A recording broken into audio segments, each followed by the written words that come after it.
Shabbat Shalom. Cette semaine, on va voir la parashat Nasso. Et la parasha va nous enseigner une mida qui est extrêmement importante pour nous, pour l'âme Israël, mais dont on n'a pas l'habitude de parler forcément.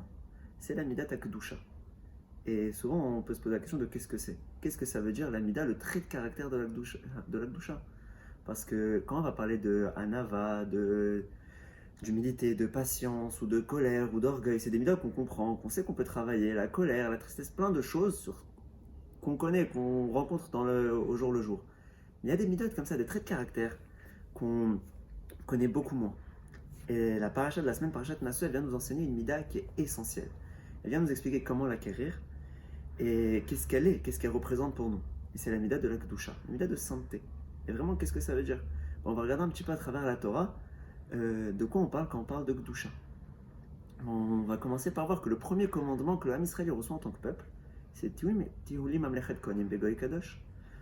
Akadosh Baruch Hu nous a demandé d'être un peuple Kadosh, un peuple saint. Mais qu'est-ce que ça veut dire? Qu'est-ce que ça veut dire être Kadosh? La première définition qu'on va donner, c'est d'être différent. On est différent des autres. C'est marquer une différence entre nous et les autres. On est spécifique, on a été pointé du doigt pour faire quelque chose de particulier. C'est l'idée de la Midat Hakdusha.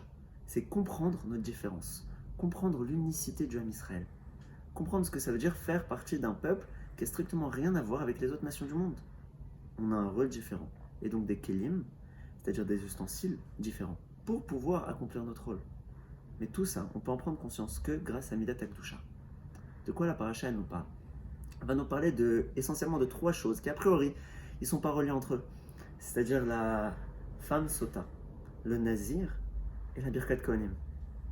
Alors la femme sota, c'est tout un principe dans la Torah, qui est qu'une femme qui aurait été suspectée par son mari, chas v'shalom, de l'avoir trompée.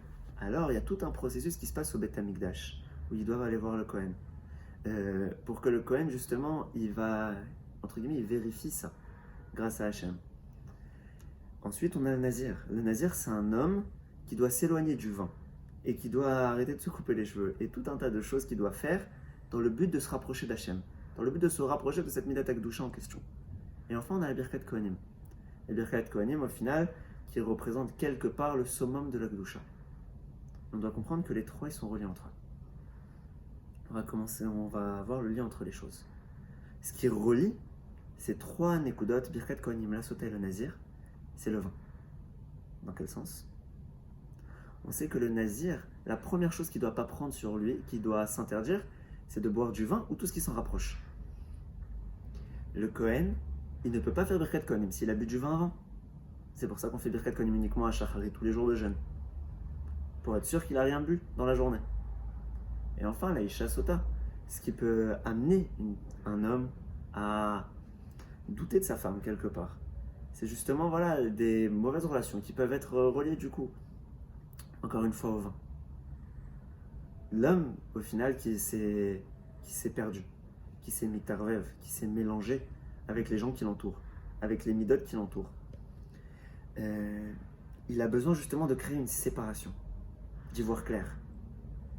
À partir du moment où l'homme il devient nazir, il décide de se rattacher à la Kedusha, alors il se rattache à la vie. Comment on voit ça? Il y a un dieu dans la Gemara.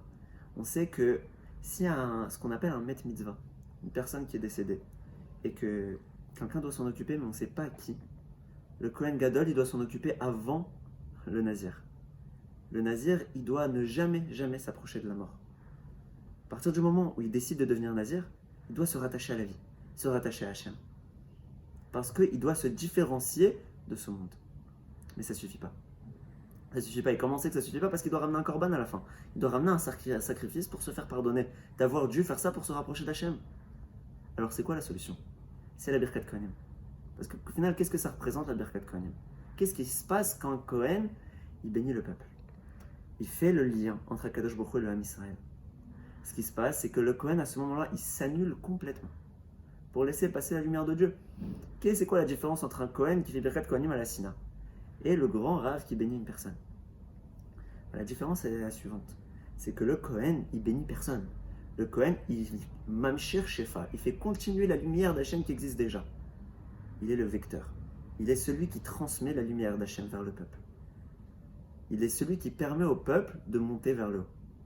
Pourquoi? Parce que lui, il a su s'effacer. Le Kohen, il est celui qui représente la Gdusha à l'échelle individuelle, dans le peuple.